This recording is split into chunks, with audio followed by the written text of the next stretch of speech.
بسم اللہ الرحمن الرحیم۔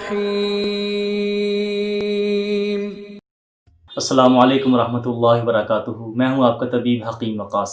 امید کرتا ہوں آپ خیریت سے اور اللہ کی امان میں ہوں گے۔ آج ہم جس ٹاپک پر بات کرنے جا رہے ہیں وہ قربانی سے متعلق ہے۔ اکثر لوگ مجھے بحیثیت طبیب، اسلامک اسکالر اور دین کا طالب علم ہونے کی حیثیت سے دینی معاملات کے متعلق بھی کویسچنس کرتے ہیں۔ اکثر ایک بیسک سوال ہوتا ہے کہ قربانی کا حکم کس طرح ہے قرآن کریم میں، قربانی کا پس منظر کیا ہے، قربانی ہمیں کیوں دینی چاہیے، اس کی وجہ کیا ہے۔ حدیث مبارکہ میں آپ صلی اللہ علیہ وسلم کی سیرت میں قربانی کا کیا حکم ہے؟ بسم اللہ الرحمن الرحیم۔ سب سے پہلے تو میں اپنے دوست حکیم وقاص کا بہت بہت شکر گزار ہوں، اور ہم آج ایک ڈسکشن کی صورت میں اس کو لے کر چلیں گے۔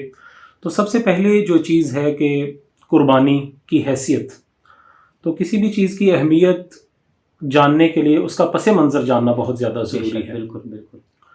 تو اس کا پس منظر اگر قربانی کا ہم دیکھتے ہیں تو حضرت ابراہیم جو اللہ تعالیٰ کے بڑے جلیل القدر نبی ہیں، ایک لمبا عرصہ گزرنے کے بعد، ایک لمبی چاہت کے بعد اللہ تعالیٰ نے انہیں ایک بیٹا عطا فرمایا، حضرت اسماعیل علیہ السلام، اور انہی کی اولاد میں سے نبی پاک صلی اللہ تعالیٰ علیہ وسلم آئے۔ ایک وقت گزرنے کے بعد اللہ تعالیٰ نے بطور امتحان حضرت ابراہیم علیہ السلام سے فرمایا کہ آپ مجھے اپنی سب سے زیادہ محبوب چیز جو ہے، یعنی جو آپ کا بیٹا ہے جو اتنے عرصے کے بعد آپ کو ملا، وہ میرے راستے میں آپ قربان کریں۔ بے شک ایسے۔ تو حضرت ابراہیم علیہ السلام نے اللہ تعالیٰ کی اس قول پر اور اللہ تعالیٰ کے اس حکم پر لبیک کہا، اور اپنے بیٹے کو جو حضرت اسماعیل علیہ السلام تھے ان کو لے کے وہ مذبح کی طرف گئے جہاں پہ ان کو قربان کرنا تھا، اور انہوں نے ان کے گلے پہ چھری چلانے کی کوشش کی، اور اللہ تعالیٰ نے جنت سے ایک مینڈا بھیجا اور حضرت ابراہیم علیہ السلام کی اس قربانی کو قبول فرمایا، اور اس آزمائش میں اور اس امتحان میں اللہ تعالیٰ نے انہیں سرخرو فرمایا، اور نہ صرف کامیاب فرمایا بلکہ خلیل اللہ کے خطاب سے بھی ان کو بہرور فرمایا۔ تو یہ تو اس کی اس کا پس منظر تھا۔ بالکل ٹھیک ہے۔ یہ ادا اللہ تعالیٰ کو حضرت ابراہیم علیہ السلام کی اتنی زیادہ پسند آئی کہ بعد میں آنے والی امتوں کے بارے میں اللہ تعالیٰ نے اس کو جاری فرما دیا کہ بعد میں جتنی بھی آنے والی امتیں ہیں وہ قربانی کے ایام میں قربانی کیا کریں گے۔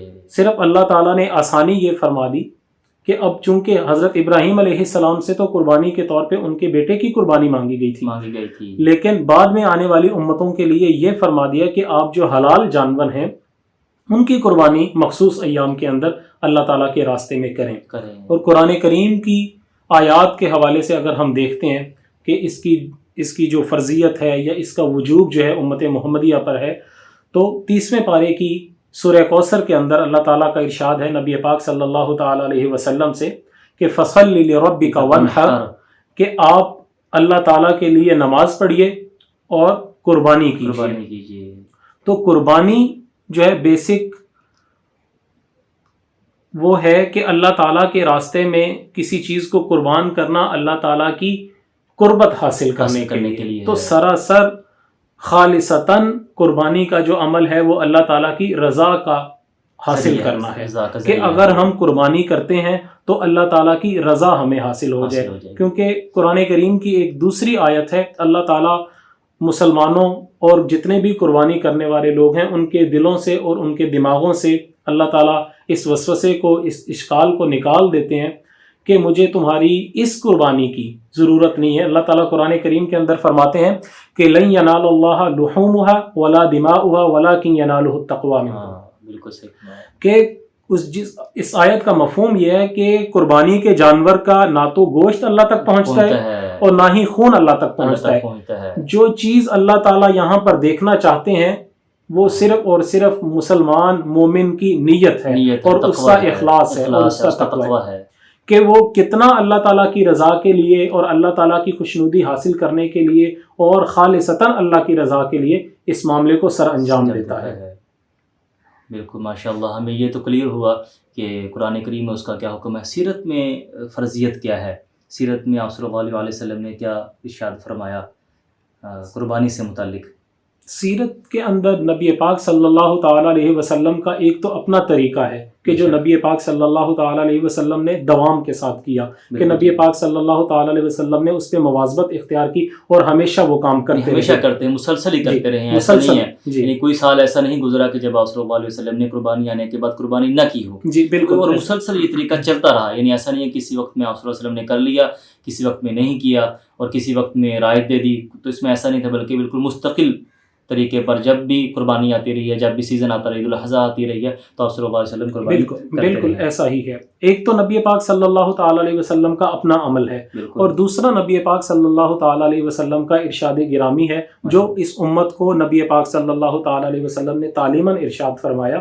وہ حضرت عائشہ رضی اللہ تعالیٰ عنہا سے ایک حدیث مروی ہے کہ حضرت عائشہ رضی اللہ تعالیٰ عنہا فرماتی ہیں کہ نبی پاک صلی اللہ تعالیٰ علیہ وسلم نے فرمایا کہ آدمی کا کوئی بھی عمل قربانی کے دنوں میں اللہ تعالیٰ کے ہاں قربانی کرنے سے زیادہ محبوب اور افضل شمار نہیں کیا جاتا. یعنی قربانی کے دنوں میں قربانی ہی زیادہ سب سے محبوب عمل ہے، اور صدقہ خیرات قربانی کے جگہ پہ دینا نعم البدل نہیں بن سکتا. ویسے اس کی افادیت، اس کی اہمیت، اس کا سب کچھ، جی اس کی افادیت، اس کی اہمیت بالکل اپنی جگہ پر ہے.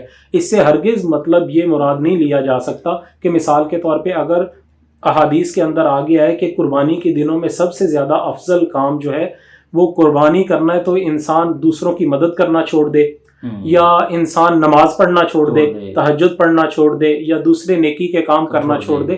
ان کی فضیلت، ان کا انعام و اکرام اپنی جگہ پر ہے، لیکن جو سب سے زیادہ پسندیدہ عمل اللہ تعالیٰ کے ہاں قربانی کے ایام میں ہے وہ اللہ تعالیٰ کے راستے میں جانور کو قربان کرنا ہے. بالکل ٹھیک ہے، الحمدللہ ہمیں یہ بیسک جو چیز ہے وہ معلوم ہو گئی کہ قربانی کا حکم کیا ہے، قربانی کیا ہے نا، قربانی کا پس منظر کیا ہے، قرآن میں، حدیث میں، سنت میں اس کا کس طرح عمل ہے.